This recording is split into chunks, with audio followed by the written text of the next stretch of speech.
What's good? Hey everyone. What it do? What's poppin'? Her name is Ebony. His name is Eugene. And today's topic is stop comparing yourself to others. Don't do it. 3G, 3G, 3G. Yeah. I do what I do. I do what I do. You do it through me. 3G. Let's talk about it. Let's talk about it. So, as humans, there's a lot that we have in common. We all experience the same emotions. We get happy, we get sad, we get angry, Yes. and all those different emotions that we all experience. But with that being said, we're also all created unique. And it's our uniqueness that makes us stand out.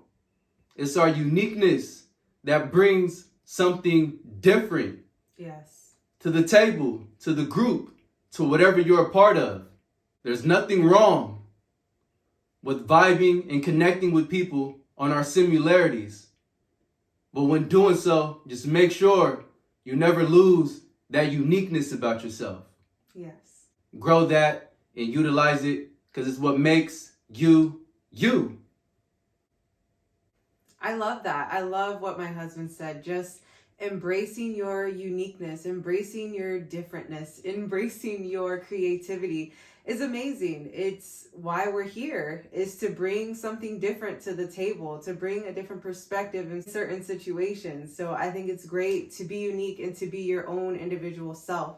I know in the past, a lot of times I would like to compare myself to other people, whether it be my looks, whether it be my personality, whether it be just the things that I do, like being creative and comparing myself to other people's creativity, comparing my marriage, and it was bad. It brought upon really bad effects for me, and so comparing yourself, it's really not good. It's definitely not a good place to be. I am very thankful that I don't do it like how I used to do it in the past, because I used to do it all the time and it was really bad. But, I was able to spend time with myself and really get to know myself and really cherish who I am, my uniqueness about myself. You feel better when you're not comparing yourself. Very good point, and I agree.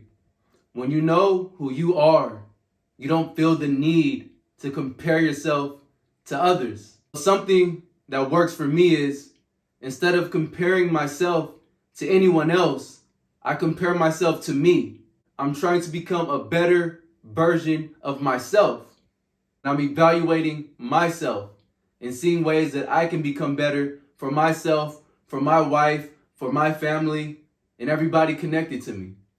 I noticed that when I was comparing, in a way, it's kind of like assuming something. You're like assuming that someone's life is perfect or someone is doing great things because they may post a picture or because of what they may say or what they may preach or what they may tell you. Like, you're just assuming that everything is perfect in their life. But that's not the case. Like, we don't know everything that's going on in other people's lives. And so that really helped me, knowing that I don't know everything in everybody's life. There's always more to the story, more to the person than what we see or than what they reveal.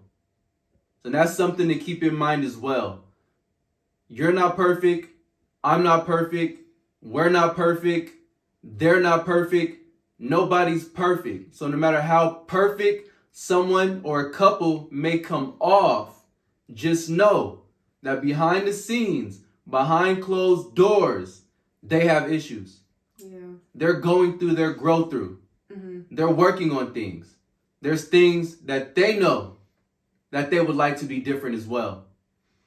So with that being said, there's nothing wrong with looking at a couple or looking at someone and seeing something in them that you admire, that you aspire to be like, or to have as a part of you. But it's very key to keep in mind, you can take that trait and make it your own without having to be like that person or be like that couple. Our marriage, our relationship can't be exactly like anyone else's relationship because we're two different people. Right. than those two different people.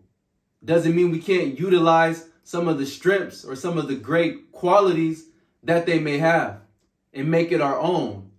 But the key thing is to make it your own. Yes. And not to feel like you need to do it exactly like anyone else to have the results that you may be seeing within them.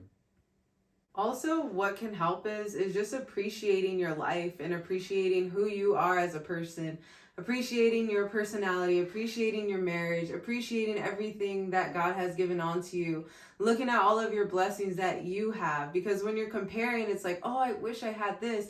And now it's like you're not appreciating what you have already. And I know for a fact that a lot of us have a lot of blessings. So if you go back to counting those blessings, it will bless you and it will help you to not compare, because it helped me. Great point. Great point.